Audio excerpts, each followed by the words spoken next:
আমার নাম নমিতা রয়। আমি থাকি বাগুইহাটিতে। শ্রীমতীর দরবারে আয়োজিত হোম শেফ 2020 কুকিং কম্পিটিশনে আমি একজন কন্টেস্টেন্ট। তো আমি আজকে একটা রেসিপি রান্না করছি। রেসিপিটার নাম হচ্ছে আলুর পুরভরা মনোভরা। আমার রান্নাটা যদি ভীষণ ভালো লেগে থাকে তবে রান্নাটা লাইক করবেন, শেয়ার করবেন, কমেন্ট করবেন। তো চলুন আমি রান্নাটা কিভাবে করছি দেখা যাক।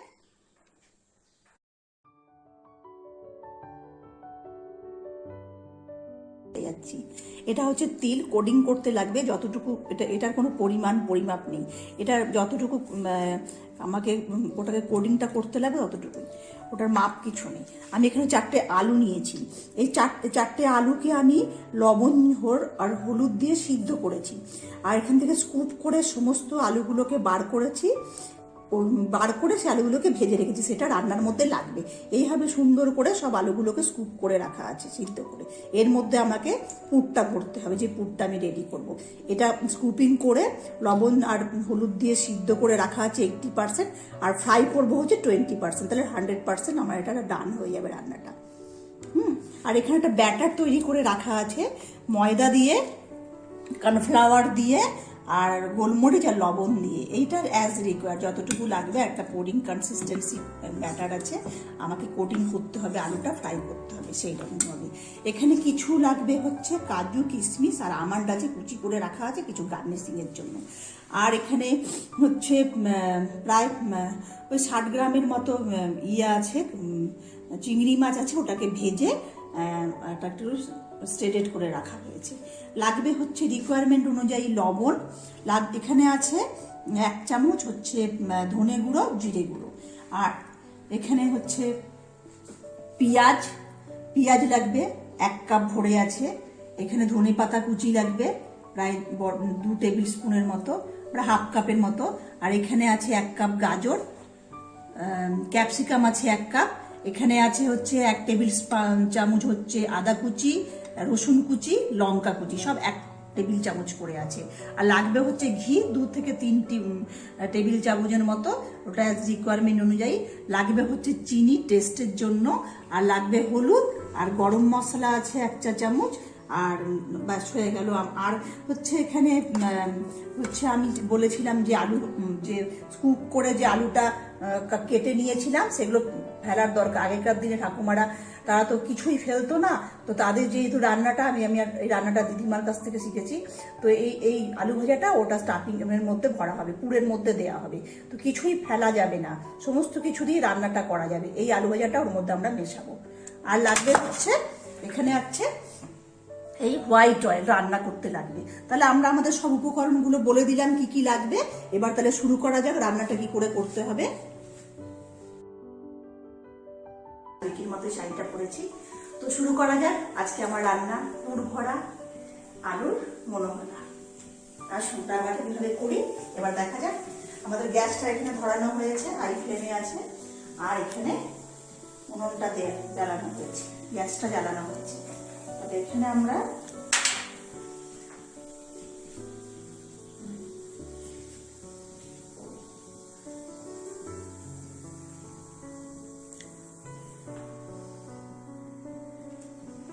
প্রায় 2 টেবিল স্পুনের মতো এখানে আমরা ঘি নেব।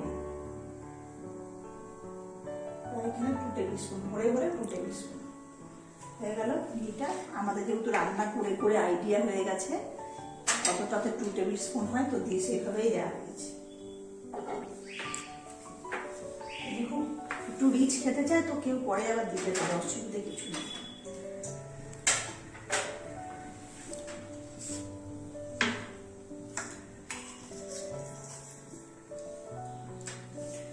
আচ্ছা, এটার মধ্যে আমি প্রথমে দিয়ে দিচ্ছি হচ্ছে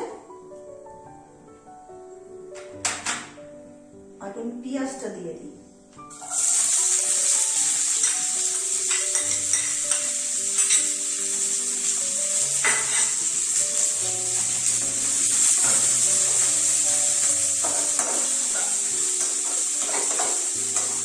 পেঁয়াজটা ফ্রাই হবে।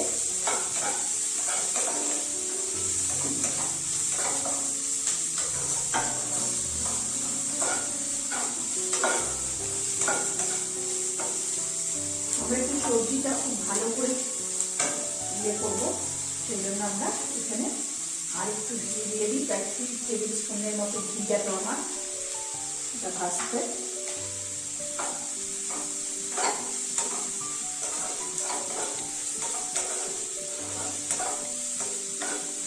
এটাতে বেশ ভালো করে আমার ক্রাঞ্চি করতে হবে।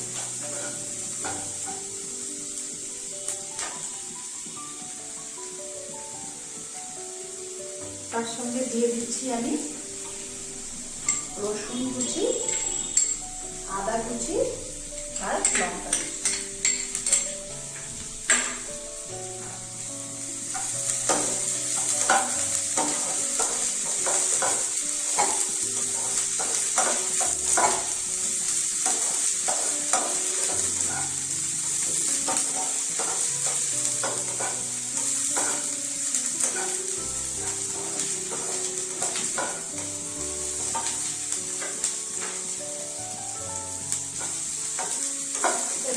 তাড়াতাড়ি যাতে রান্নাটা হয়ে যায়, আমি এর মধ্যে এখন 1 চা চামচের মতো লবণ দিয়ে দিলাম। আবার রান্নাটা করতে করতে তখন দেবো। এটা মিডিয়াম ফ্লেম ভাবে রান্নাটা, বেশি হাই ফ্লেম করলে পুড়ে গেলে ভালো লাগবে না খেতে, সেই জন্য মিডিয়াম ফ্লেমে রান্নাটা হবে। বেশ সুন্দর করে আমরা ভাজা ভাজা করছি, একটা সুন্দর গন্ধ বেরিয়েছে অ্যারোমা। রসুন ভাজলে তো একটা ভালো একটা সুন্দর গন্ধ বেরোয়। বাবু গেছে তার সঙ্গে পেঁয়াজ গেছে, এটার একটা ঘিয়ের মধ্যে ভাজা হচ্ছে, এটা আলাদা একটা সুন্দর অ্যারোমা। বন্ধুরা তোমরা কিন্তু পাচ্ছ না, কিন্তু আমি একটা দারুণ সুন্দর অ্যারোমা পাচ্ছি, অপূর্ব সুন্দর অ্যারোমা।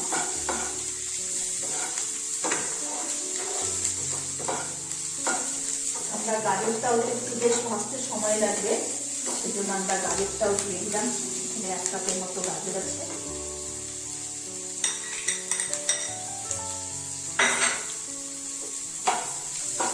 গাজরটা বেশ একটু সময় ধরে ধরে ভাজতে হবে। পেঁয়াজ তো খুব তাড়াতাড়ি ভাজা হয়ে যায়, পেঁয়াজ ভাজতে খুব একটা বেশি সময় লাগে না, কিন্তু গাজরটা যতই শীতের দিনে রান্না হোক না কেন গাজর একটু ভাজতে হয়, একটু সময় লাগে, পেঁয়াজের থেকে তো সময় লাগে। ডাল করে কেউ নিয়ে ভাজে তাহলে আলাদা কথা, কিন্তু এটা পেঁয়াজের সঙ্গে কুচি কুচি করে ভাজলে খেতে বেশি ভালো লাগে।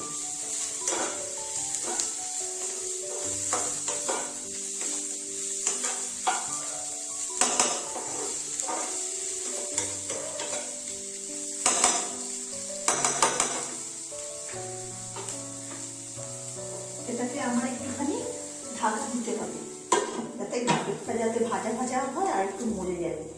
তো এইভাবে আমাকে প্রায় 2-3 মিনিট এভাবে রাখতে হবে।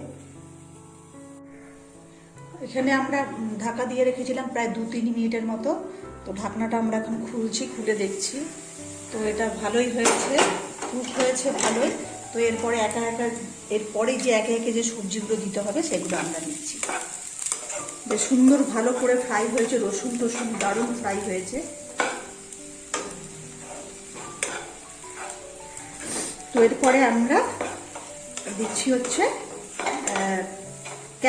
ক্যাপসিকাম খুব তাড়াতাড়ি ভাজা হয়ে যায়, ক্যাপসিকাম ভাজতে খুব একটা সময় লাগে না।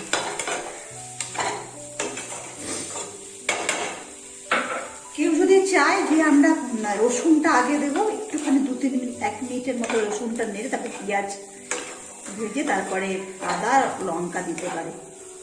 রসুনটা বন্ধুরা তোমরা আগেই দিও, একটুখানি 1 মিনিট ভেজে নিয়ে তারপরে তোমরা পেঁয়াজ আদা কাঁচা লঙ্কা কুচি দিয়ে নেড়ে গাজর কুচি তারপরে ক্যাপসিকাম কুচি দেবে। গাজরটা একটু সিদ্ধ হয়ে যাওয়ার পরে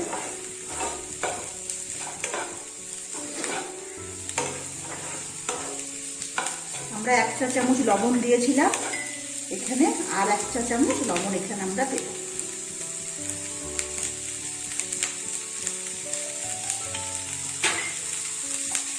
খুব সুন্দর করে ফ্রাই হচ্ছে, অ্যারোমাটা সুন্দর একটা অ্যারোমা বেরোচ্ছে, দারুণ একদম।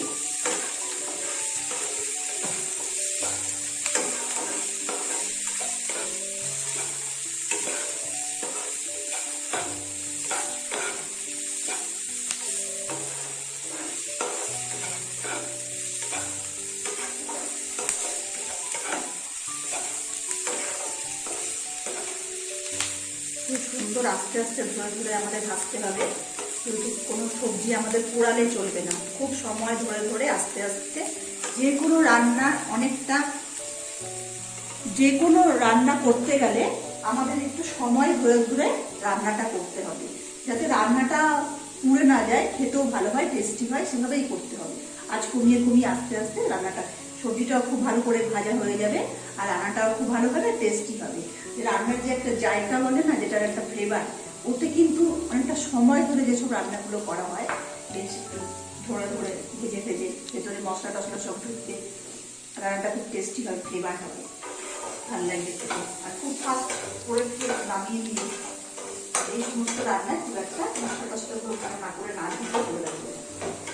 সবসময় মাথার মধ্যে রাখতে হবে, অল্প আগে মিডিয়াম আগে ধরে ধরে রান্নাটা করতে হবে, ভাজাটা ভালো হবে, সমস্ত সবজির ফ্লেভার যাবে। তো এখানে আমি 1 চা চামচ ধনে গুঁড়ো আর 1 চা চামচ জিরে গুঁড়ো মেশানো আছে, এটা আমি দিয়ে দিলাম।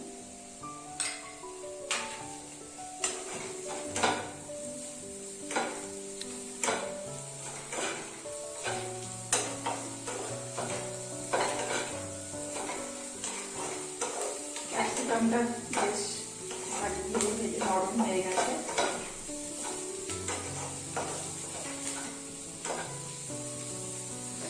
তার সঙ্গে দেবো হচ্ছে আমি 1/2 চা চামচের মতো হলুদ।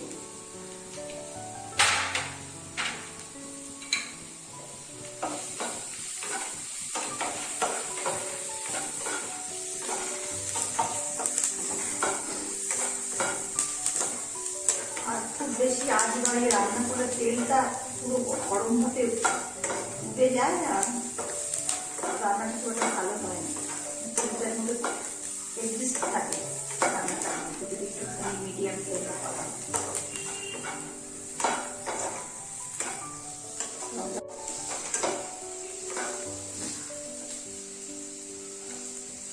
রান্নাটাকে সুন্দর করে ভাজছি আস্তে আস্তে, আজ কমিয়ে কমিয়ে, তখন তখন সব সাদা হয়ে গেছে। সুন্দর একটা অ্যারোমা বেরিয়েছে, খুব ভালো লাগছে গন্ধটা, খেতে এটা দারুণ, অপূর্ব সুন্দর। আমাদের সমস্ত কিছু ভাজা হয়ে গেছে, আমরা এবার চিংড়ি মাছটা যেটা ভেজে একটু ক্রাশ করে রেখেছিলাম, এটাই হচ্ছে আসল এই রান্নাটা ম্যাজিক। চিংড়ি মাছ যে কোনো রান্নায় দিলে সে রান্নাটা খেতে সত্যি খুব ভালো লাগে। তো এটাতেও দারুণ, কেউ যদি নিরামিষ করতে চায় তো পনির দিতে পারে, সেই জায়গায় আমি যেখানে চিংড়ি মাছ দিয়েছি কেউ চাইলে পনির দিয়ে করতে পারে।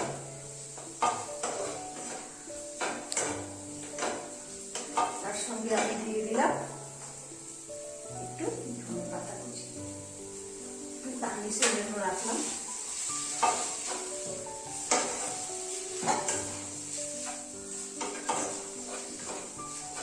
আর এখানে দেবো আমি হচ্ছে চিনি দেবো, এখানে প্রায় ওই 1 চা চামচের মতো একটু চিনি দিচ্ছি, খেতে টেস্ট হয় ভালো লাগে।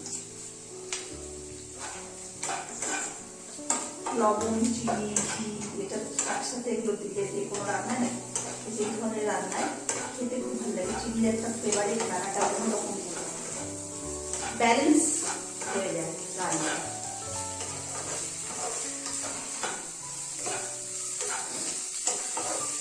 দারুণ কষছে, খুব ভালো লাগছে, চিংড়ি মাছগুলো সব সবজির মধ্যে মিশে একটা সুন্দর ফ্লেভার হচ্ছে, দারুণ। আলুর মধ্যে ঢুকে যখন ফ্রাই হবে তো সেটা তো একটা অপূর্ব সুন্দর ব্যাপার। একটা আগেকার দিনের মাসিমারা, জেঠিমারা যারা রান্না করতো, কত রকমের তারা রান্না করতো, তারা কত ধৈর্য ধরে রান্না করতো। এখন তো আমাদের অত ধৈর্যই নেই, কোনো কিছু তারা ফেলতো না, সমস্ত কিছু কাজে লাগিয়ে রান্না করতো। আর আগের রান্নাগুলোর বেস ধরেই তো এখন সব রান্নাগুলো হচ্ছে, যে কোনো রান্না। আগে এইটা এইগুলো এটা পুর ভরা হতো, পটলের পুর ভরা হতো। তো এটা সুন্দর করে ভাজা হচ্ছে। এবার এর মধ্যে আমি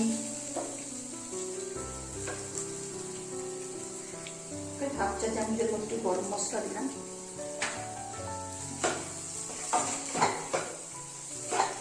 তার মধ্যে যে ড্রাই ফ্রুট গুলো আমি করছি, কাজু আছে, কিশমিশ আছে, আমন্ড আছে, এটা দিয়ে দিলাম।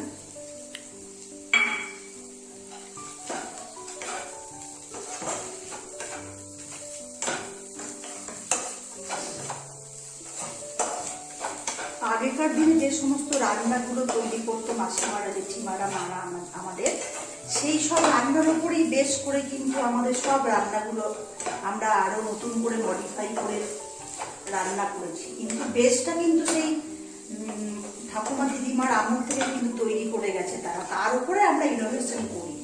কিন্তু এই যে পুর ভরা, বিভিন্ন ধরনের মাছের ওপর মাছ দিয়ে পুর ভরা, পটলের মধ্যে পুর ভরা, আলুর মধ্যে পুর ভরা, তো করে করে। এখন আমরা একটু ক্যাপসিকামে পুর করি, টমাটোর মধ্যে পুর করি, সেটা দিয়ে করে করি। তো এই ডালনা ফালনাগুলো সবই তো আগেকার দিনেরই রান্না। তার আমরা একটুখানি ইনোভেশন করে করে করে চেষ্টা করে ইনোভেটিভ রান্না তৈরি করি। বেশটা কিন্তু সেই আদি যুগ থেকেই, মানে ঠাকুমা দিদিমা আমল থেকেই কিন্তু সে রান্নার বেশটা কিন্তু তৈরি হয়ে এসছে। আমরা সেগুলোকে অবলম্বন করে ইনোভেটিভ করে এগিয়ে যাচ্ছি। যেমন পিলারের উপর ফাউন্ডেশন দিয়ে বাড়ি তৈরি হয়। আচ্ছা, এখানে আমি যে আলু ভাজাগুলো স্কুপ করে রেখেছিলাম, ওগুলো ভেজে রাখা আছে, সেগুলোই দিয়ে দিলাম। তখনই বলেছিলাম যে ঠাকুমা দিদিমারা কিন্তু কিছুই ফেলতো না, সমস্ত কিছুই কিন্তু রান্না করে, মানে রান্নার মধ্যে ব্যবহার করতো, ভর্তা টর্তা করতো, বিভিন্ন চোকলা দিয়ে, সেগুলো সেরকম ব্যাপার। তো আমাদের এটা হয়ে গেছে, পুরটা রেডি হয়ে গেছে। এবার আমরা করব হচ্ছে এই পুরগুলো পুরো আমি এই আলুর ভেতরে পুরগুলো ভরবো। তো এটা একটু ঠান্ডা হোক, আমরা একটু ঠান্ডা হতে সময় দিই, কারণ হাতের মধ্যে লাগবে। তো তারপরে ফিরে আসছি আমরা, এটা একটু ঠান্ডা হয়ে যাক। তারপরে এখানে আমাদের পুরটা রেডি হয়ে গেছে, আমরা এখন পুরটা ভরবো। আর এই যে আলু আছে স্কুপ করা, আর এই তিল আছে। আমার দিদিমাকে দেখতাম পোস্ত দিয়ে কোট করে করতো, তিল দিয়েও কোট করতো, আমি পোস্ত দিয়ে করছি। আর এখানে ব্যাটারটা রয়েছে, আর এখানে গ্যাসটা অন করেছি, অন করে কড়াইটা বসানো হয়েছে, ফ্রাই করব।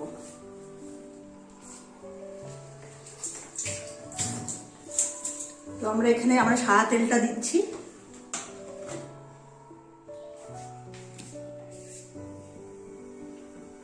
ডিপ ফ্রাই হবে, আমাদের অনেকটা তেল লাগবে, আমরা অনেকটা তেলই দিলাম।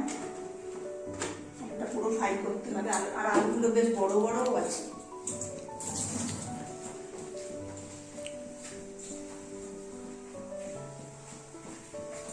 আমি হাতটা ভালো করে সুন্দর করে ধুয়ে নিয়েছি। আর এই গ্যাসে তেলটা গরম হচ্ছে, আমি আস্তে আস্তে করে সুন্দর করে, কারণ খুব ভালো করে আর ধরে ধরে এটাকে আমাকে পুরটাকে ভরতে হবে, চেপে চেপে ভরতে হবে, আস্তে আস্তে সাবধানে ভরতে হবে।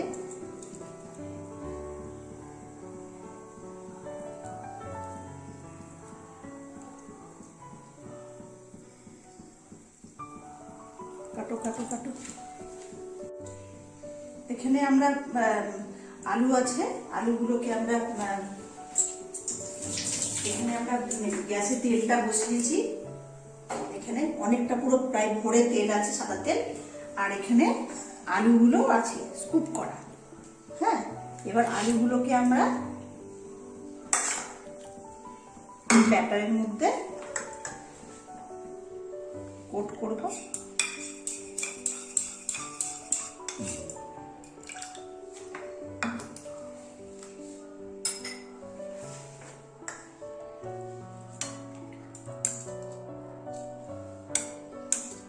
সুন্দর করে কোট হয়ে গেছে।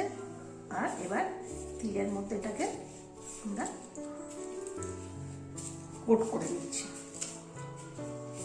এটা বেশ একটা আর্টিস্টিক ভাবে কোট করতে হবে, খুব সাবধানে, যাতে আমাদের কোনো কিছুর মানে কোটটা ঠিকঠাক হয়, সেইভাবেই করতে হবে। ওই হাতটা এভাবে ধরে নিয়েছি, এরকমভাবে এবার ফ্রাই করতে হবে। তেলটা দেখে এসছে কিনা, তেলটা বেশ ভালো গরম হতে হবে।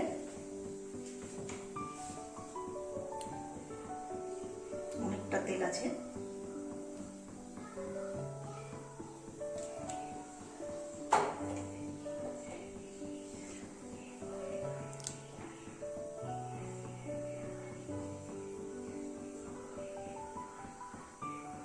সেটা হয়ে গেছে, আমরা দিয়ে দিলাম, ফ্রাই হচ্ছে। আবার একটা দেখাচ্ছি, সুন্দর করে ভাবে কোট করে নিতে হবে। একটুখানি ঝেড়ে নিতে হবে যাতে ব্যাটারটা পড়ে যায়, নাহলে ভালো করে কোট করা যাবে না। তারপরে এভাবে আস্তে আস্তে করে কোট করতে হবে।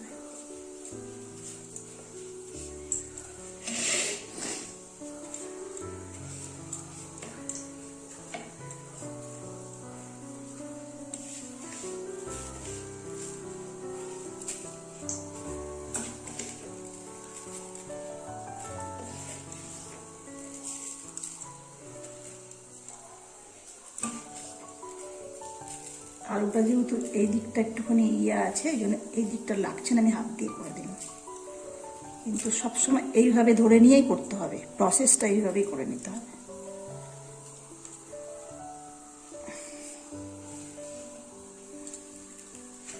দিয়ে দিলাম। এইভাবে আরো দুটো করে আমরা দেব। আর যাতে পুড়ে না যায়, লাল লাল করেই ভাজতে হবে, কিন্তু পুড়ে না যায় সেদিকটা খেয়াল রাখতে হবে, যাতে পুড়ে যাতে না যায়। তো এরকম করে আরো দুটো আমরা তৈরি করে দিচ্ছি। আমরা সুন্দর করে আলু স্টাফগুলোকে ভাজছি আস্তে আস্তে করে, বেশ খুব হালকা হাতে করে ভাজতে হবে, যাতে তিলগুলো খুলে না যায়। একটু একটু খুলবে, অসুবিধা কিছু নেই, তো বেশিটা যাতে খুলে না যায়। তো এইভাবেই আমরা ভাজছি কোটিংগুলো, যাতে পুড়ে না যায় সেদিকে খেয়াল করতে রাখতে হবে। সুন্দর কোট হয়েছে তিলগুলো, দারুণ সুন্দর কোট করা হয়েছে তিলগুলোকে। আর এরকম লাল লাল টাইপেরই হবে।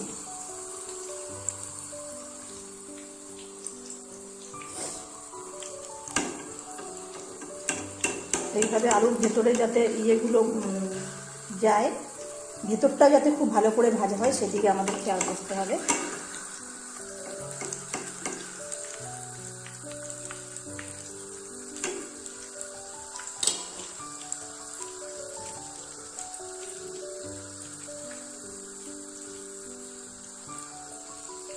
বেশ ধৈর্য ধরে এটাকে ভাজতে হবে আস্তে আস্তে করে, তাহলে খুব ভালো হবে ভাজাটা।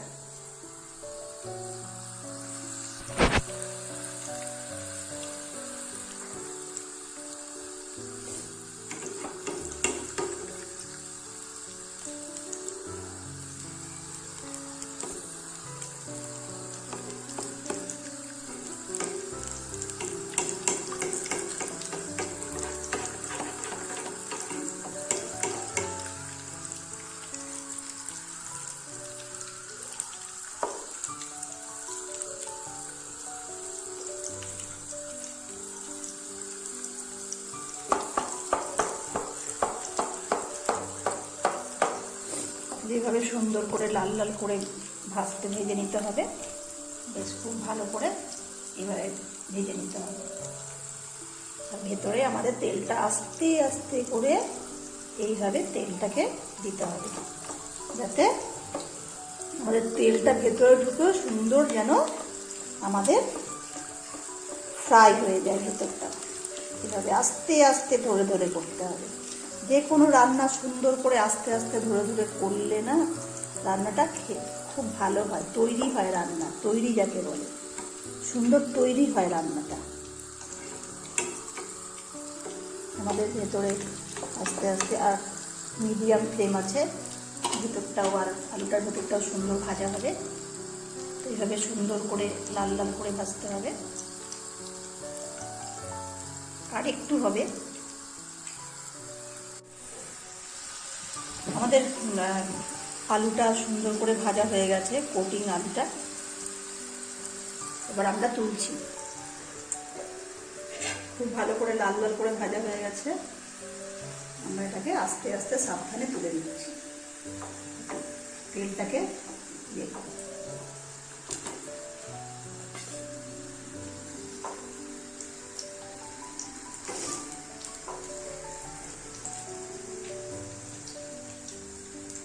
যাতে তেলটা ঝরে যায়।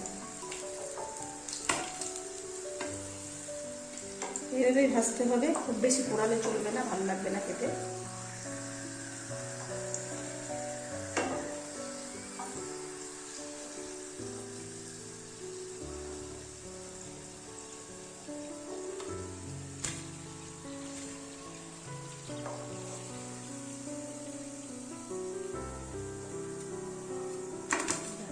আমাদের এটা ভাজা হয়ে গেল।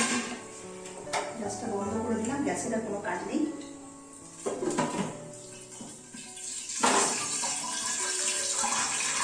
এবার আমাদের কাজ হচ্ছে এই স্টাফিংগুলো, এই আলুগুলোর ভেতরে, এই যে ভিতরে যে সুন্দর ভাজা হয়েছে লাল লাল কড়া কড়া করে, এর মধ্যে আমাদের এবার এই স্টাফিংগুলো ভরতে হবে। তারপরে আমাদের ধনেপাতা আর এইটা দিয়ে গার্নিশ করতে হবে। এটা খুব গরম রয়েছে, তো আমি তাও একটু চেষ্টা করছি এর ভেতরে আস্তে আস্তে করে ভরার। আমার হাতটা সুন্দর করে ধোয়া আছে। চেপে চেপে ভরতে হবে, ভালো করে চেপে চেপে ভরতে হবে। তোমরা একটু ঠান্ডা করে নিয়ে তারপরে কিন্তু ভরবে। সব জায়গায় ইকুয়ালি যাতে মশলা ইয়েগুলো পুরটা ঢোকে, বেশ চেপে চেপে সুন্দর করে ভরতে হবে, যাতে আলুটা ফেটেও না যায় আর মশলাটা সুন্দর করে যাতে ঢোকে।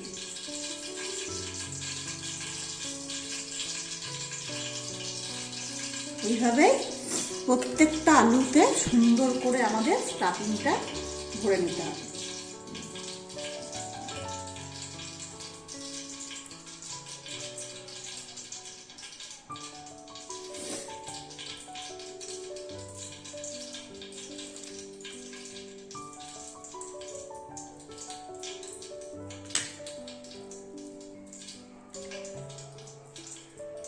হয়ে গেল। এইভাবেই আমাদের আরো দুটো স্টাফিং এভাবে আস্তে আস্তে করে ভরে নিতে হবে। তো আজকে আমি শ্রীমতী দরবারে সাবেকি রান্না এটা করলাম। এটা আমার দিদিমার রান্না, সেটাই আমি আজকে করলাম। আজকে আমার রান্নাটা করে ভীষণ ভালো লাগলো, দিদিমার কথা আজকে মনে পড়ে গেল। তো আমার এই রান্নাটা যদি সবার খুব ভালো লেগে থাকে তো প্রচুর লাইক করবেন, শেয়ার করবেন, কমেন্ট করবেন। অসংখ্য ধন্যবাদ।